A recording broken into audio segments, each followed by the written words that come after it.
NCP নেতা জনাব নাসিরউদ্দিন পাটোয়ারির একটা ফেসবুক স্ট্যাটাস নিয়ে গতকাল বেশ কথা হলো। এটার একটা প্রেক্ষাপট আছে, সেই প্রেক্ষাপটটা নিয়েও প্রচুর আলোচনা, প্রচুর বিতর্ক হয়েছে। আর সে কারণে আমি মনে করি এই স্ট্যাটাসটা নিয়ে এবং প্রেক্ষাপটটা নিয়ে আলোচনা করা দরকার, কারণ এটা শুধুমাত্র দুজন ব্যক্তির মধ্যকার সংঘাত এভাবে দেখলে ঠিক হবে না। এটা আমাদের রাজনীতির একটা নতুন ডাইমেনশন তৈরি করছে কিনা, যেটা তৈরি হয়েছিল সেটার কিছুটা পরিবর্তন হচ্ছে কিনা সে আলোচনা করা দরকার। সো এটা একটা ব্রডার পার্সপেক্টিভ আছে, সে কারণে কথা বলতে চাই। ব্যাকগ্রাউন্ডটা আমরা একটু বলি, তার আগে স্ট্যাটাসটা সম্পর্কে একটু ছোট্ট বেসিক বলে রাখি। আমি হয়তো স্ট্যাটাসটা পড়বো পুরোটা, এটা একটু রেকর্ড থাকুক এখানে। তিনি যে ধরনের আচরণ সাম্প্রতিক সময়ে করছিলেন তার প্রতিদ্বন্দ্বী রাজনৈতিক দল এবং ব্যক্তিদের বিরুদ্ধে, সেই ব্যাপার থেকে তিনি সরে আসার এক ধরনের সিদ্ধান্ত নিয়েছেন। যদিও অনেকে আশঙ্কা প্রকাশ করছেন, অনেকে সন্দেহ প্রকাশ করছেন তিনি এই জায়গায় ঠিক থাকবেন কি না। যাই হোক, আমরা তিনি ঠিক থাকবেন কি থাকবেন না এই আলোচনা সরিয়ে রেখে তিনি যে স্ট্যাটাসটা দিয়েছেন তার যে রিয়েলাইজেশন আছে সেটাকে স্বাগত জানাতে চাই। এটার একটা প্রেক্ষাপট আছে। জনাব মির্জা আব্বাস যখন অসুস্থ হলেন, উনি যথেষ্ট খারাপভাবে অসুস্থ হয়েছেন, তাকে দেশে মাথায় অস্ত্রোপচার করতে হয়েছে। তারপর তিনি এখন সিঙ্গাপুর আছেন। তিনি ঠিক কেমন থাকবেন, কতটা সুস্থ হয়ে উঠবেন আমরা এখনও জানি না, কিন্তু এই ঘটনার সাথে কিছুটা হলেও জনাব নাসিরউদ্দিন পাটোয়ারির নাম বলা হয়েছে। আমরা ব্যাখ্যাটা একটু দেখি এবং জনাব নাসিরউদ্দিন পাটোয়ারি যা করেছেন সেটা তিনি সঠিক করেছেন না বেঠিক করেছেন, আরও অনেকে করেছেন, পাল্টাপাল্টি নানান ডিবেট হয়েছে। এবং জনাব মির্জা আব্বাসের বিরুদ্ধে জনাব নাসিরউদ্দিন পাটোয়ারি যে ধরনের বক্তব্য এবং মন্তব্য নির্বাচনের প্রচারণার সময় করেছেন বা তার দলের অন্যান্যরা করেছেন, সেটা এমনকি আক্রমণাত্মক ভাষারও রেড লাইন ক্রস করে কিনা সেই আলাপটা আছে। 5 আগস্ট পরবর্তী সময় আমরা খেয়াল করেছি ভাষার ক্ষেত্রে সিরিয়াস ধরনের আক্রমণাত্মক ভাষা ব্যবহার করা হয়েছে, প্রচুর স্ল্যাংয়ের ব্যবহারও আমরা দেখেছি। প্রয়াত ওসমান হাদি তিনি প্রকাশ্যে কিছু স্ল্যাং বলেছিলেন একটা সময়, এবং সেটা নিয়ে যখন প্রচুর ডিবেট দানা বাঁধে তখন অনেক তাত্ত্বিক এটাকে যৌক্তিকতার দেওয়ার চেষ্টা করেছেন। তারা বলেছেন যে দীর্ঘদিন অপ্রেসড থাকা মানুষ তার প্রতিবাদ এভাবেই করে এবং তারা এটাকে এনকারেজ করেছেন, প্রমোট করার চেষ্টা করেছেন। ফলে এই ধরনের ভাষা, যেগুলো একসময় আমাদের রাজনীতিতে কখনোই শোনা যেত না, সেই ধরনের ভাষা, গালি, স্ল্যাং ঢুকে পড়ল। ঢুকতে ঢুকতে একটা প্রজন্মের কাছে সম্ভবত এটার বেশ ফ্র্যাকশন হলো। আমাদের মনে থাকার কথা, জনাব তারেক রহমানের বিরুদ্ধে বিভৎস, অশ্লীল, নোংরা গালি দিয়ে স্লোগান দেওয়া হয়েছে। আমাদের বীর মুক্তিযোদ্ধা জনাব ফজলুর রহমানের বাসার সামনে বসে প্রকাশ্যে মাইকে স্টুডেন্টরা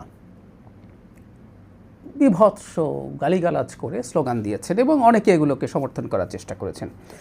কিন্তু এখানে একটা কিন্তু আছে, যারা মির্জা আব্বাসের বিরুদ্ধে যে ক্যাম্পেইন ছিল সেটা এই ঘরানার ছিল, এটা ভিন্ন ছিল। তাকে স্পষ্টভাবে একটা ফৌজদারি অপরাধে অভিযুক্ত করে বক্তব্য দেওয়া হয়েছে, স্লোগান দেওয়া হয়েছে যে তিনি চাঁদাবাজ, তিনি গ্যাংস্টার। এমনকি বিদেশি একটা ডেলিগেটের সামনে আমরা খেয়াল করেছি জনাব নাসিরউদ্দিন পাটোয়ারি জনাব মির্জা আব্বাসকে এই ধরনের অভিযোগ করেছিলেন।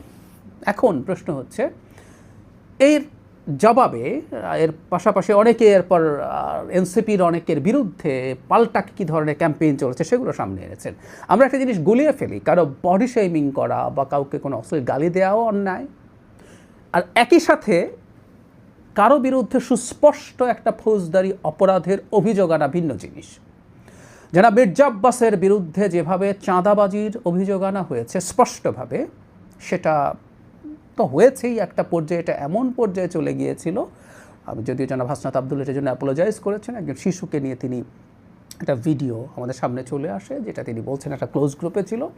যদি ক্লোজ গ্রুপেও এই ধরনের ভিডিও করা বা স্প্রেড করা উচিত না। আমি আবারও বলছি, জনাব হাসনাত আব্দুল অত্যন্ত দায়িত্বশীলতার পরিচয় দিয়ে সরি বলেছেন, আমরা সেটা ভুলে যাব। কিন্তু যে বলছি যে তাকে চাঁদাবাজ একটা মানুষকে স্পেসিফিকলি অভিযোগ করা হচ্ছে, তাহলে আসলে আমি মনে করি এটার বিরুদ্ধে মামলা হওয়াই উচিত ছিল। সেটা অন্য কেউ না, জনাব মির্জা আব্বাস করতে পারেন, কারণ যিনি তাকে অভিযোগ করছেন তাদের যখন তার মানহানি হচ্ছে এটা প্রমাণ করতে হবে।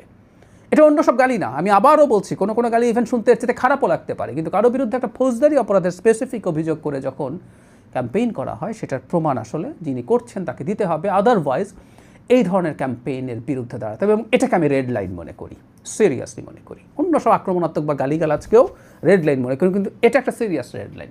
সুতরাং যারা মির্জা আব্বাসের বিরুদ্ধে অভিযোগকে এনসিপির কারো বিরুদ্ধে যে ধরনের অভিযোগ করা হয়েছে, যে ধরনের স্লোগান দেওয়া হয়েছে, কখনো কখনো মানে বডি শেমিং করা হয়েছে বা এই ধরনের কথা, সেগুলোকে সোশ্যাল ইকোনমিক কন্ডিশন নিয়ে ইঙ্গিত করে বাজে কথা বলা হয়েছে, সেগুলো খুবই খারাপ, কিন্তু এই দুটো তুলনীয় না, এটা আমাদের বুঝতে হবে।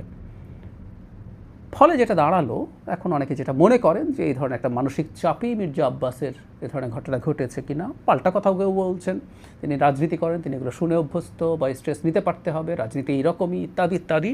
ফলে ওই ডিবেটটা এসে হাজির হয়েছে যে আমরা রাজনীতি করি মানে আমরা সব কিছু বলে ফেলতে পারি কিনা, এবং এই ধরনের আক্রমণাত্মক কথা যদি বলা যায় এবং সেটার মাধ্যমে যদি কিছু অংশের মানুষের কাছে ট্র্যাকশন পাওয়া যায়, এটা সমাজে চলতে থাকে।